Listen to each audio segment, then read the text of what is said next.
Opposition to multiculturalism is often called racist. It is alleged that to deny entry into a country based on race, culture, ethnicity, or religion is racist. That only open borders, or at least a policy of immigration based on ignoring the immigrants' race, culture, ethnicity, and religion is acceptable. That once an immigrant is in the country, then they should be respected simply by virtue of their origin, simply because they are not a local. In fact, the host culture must change to accommodate the immigrant. Modes of speaking, customs, activities, and even foods are expected to change. Multiculturalism is a government policy, nothing more.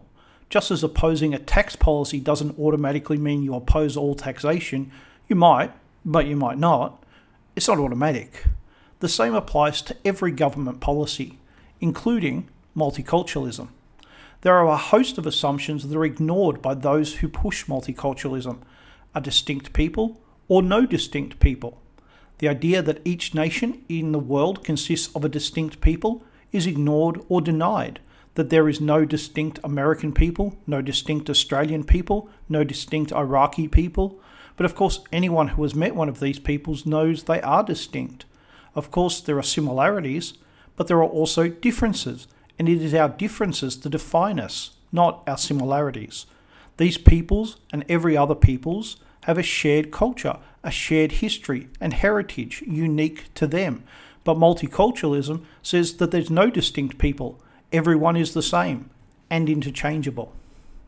No culture. Not only are people interchangeable, but they have no culture. Or maybe I should say it's only skin deep. Moving from one culture to another is just like changing your shirt. It's not harmful and has little to no practical effect upon you. But in reality, each of us grows up within a culture, and it helps to define how we relate to the world and how we relate to other people, what food we eat, even how we wash and clean ourselves. As strange as it seems, different peoples in different parts of the world have different ideas about such things.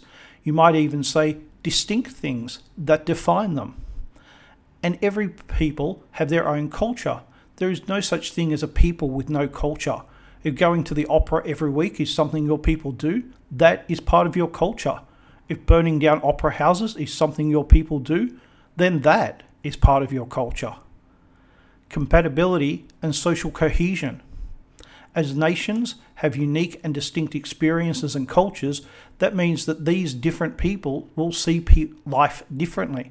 Sometimes that only means a different perspective, but other times it means that the differences are very strong, even violent. When a native-born person commits a crime against you, the government probably has no ability to stop it. But when an immigrant commits a crime against you, the only reason they are able to is because the government made it possible. In other words, a native-born criminal is sadly your problem, but the immigrant criminal is a problem you should not have to deal with. You should be free from his privations, as he should not have access to you. Thanks to multiculturalism, he now does. Some cultures are very similar, not the same, but similar, but others are very different. Multiculturalism makes no distinction between these differences. In fact, it denies that they really exist. People of different races, cultures, ethnicities, and religion are only different because they do not have experience with each other. Once they do, they'll be fine. Of course, the friction and disruption that must occur for that to happen is also ignored. It's inconvenient. These things are denied, and when acknowledged, is blame on the host culture. The host must change. Hatred of the majority. At the heart of multiculturalism is the hatred of the host people, who are the majority when multiculturalism starts. It is the destruction of the host people that it seeks, but at all times it denies that reality. Instead, it insists it just wants a fairer world, a world without racism or discrimination, maybe a world without borders. But is making the host people a minority in their own land fair?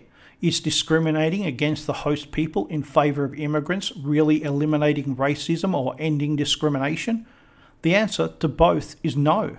It's an absurd argument, which is why mass immigration has never been put to the vote of the people anywhere in the world. It is why the policy of multiculturalism has never been put to the vote of the people anywhere. Because They know we, the people, would reject this policy of hatred directed at us. It is not the immigrants who hate us. Some of them do, others don't. But that's not true of those who support multiculturalism. They hate us. They hate their own people. They wish for our destruction, and they are currently winning. We are being destroyed. Multiculturalism is both treasonous and racist.